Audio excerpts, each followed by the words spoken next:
scroll ratio, transfer case, articulation, breakover angle, LSD. You've all heard of these terms a million times before, but what do they all mean? Today we're going to look at few car terms that every car nerd needs to know. Everything from easy stuff to pro level. How many of these do you know? Let's find out.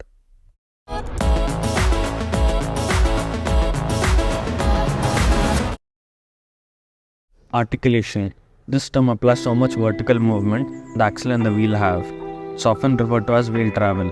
Quite simply, the more articulation the vehicle has, the better it can climb over obstacles like rocks because the wheels have more up and down motion. Transfer case. The heart of a four-wheel drive or a non-wheel drive system is a transfer case. It's often a box that simply transfers power from the transmission to the front and rear axles through the drive shafts when engaged. Essentially, when you put a vehicle into four-wheel drive or all-wheel drive, it transfers case into utilizing its shift power to all four wheels. Air down tires. Before any off-road trail, owners should air down their tires to lower pressure than what's prescribed on the owner's manual for road use. This can be done using the back end of a tire pressure gauge or an off-road specific air down kit.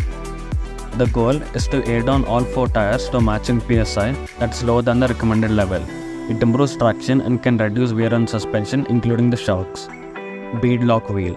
A bead lock is a wheel setup where the bead of the tire has been secured to the wheel. This is often done at a tire shop with a special mechanical tool. Bead lock wheels are easy to distinguish by the ring of bolt and the circumference of the wheel that keeps the tire in place.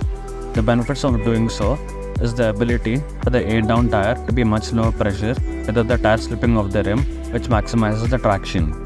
Crawl ratio. In scientific terms, the crawl ratio is the ratio of torque at the wheel to the torque at the engine's flywheel. It's how many times that engine torque is multiplied before the crucial amount of propulsion occurs and is factored to three components: the transmission, the transfer case, and the differential.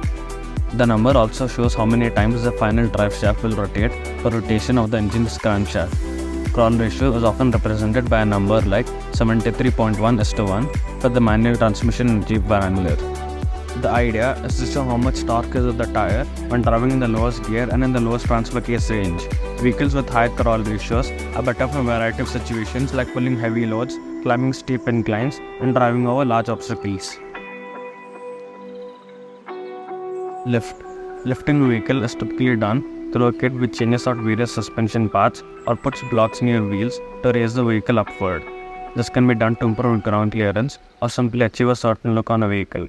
Generally, solid axle pickups or body-on-frame SUVs are lifted since they have solid steel components to work with. Breakover angle. This is the maximum angle or degree of apex a vehicle can drive over with one forward wheel and one rear wheel touching the ground without getting stuck on an obstacle. Tire type. Tires come in a variety of different types, including passenger, truck, all-terrain, mud, and snow. Each of these tires is for a specific purpose and will perform differently. Most cars have passenger tires and heavy-duty trucks have truck tires and are distinguished by a load range. SUVs and consumer pickups often have all-terrain tires with tread meant to handle a variety of different elements like rain, sleet, highway, and moderate off-road terrain. Mud and snow tires are often found in serious off-road vehicles and can have large pieces of rubber sticking out for better traction. Differential type. Off-road vehicles can come with a variety of different locking differentials, either from factory or purchased through an aftermarket parts supplier. These differentials all help in improving traction by preventing excess wheel spin. They all go a variety of names like locking differential, differential lock, diff lock, or locker. Differentials come in 5 different types: open, selectable, automatic, limited slip, and spool. An open differential is common and in most road-going cars and does not restrict how much more one wheel can spin than the other. Cadence braking. A method of manual braking with the foot brake to simulate the action of ABS brakes. It's very effective in slippery conditions where the brake locking has occurred or might otherwise occur. The driver applies the brakes in a series of very rapid jabs at the pedal, taking the wheel up to the point of brake locking and then releasing them before the inevitable fall off in braking efficiency takes place. Affects improved braking in any slippery situations like ice, snow, wet, mud, or rain.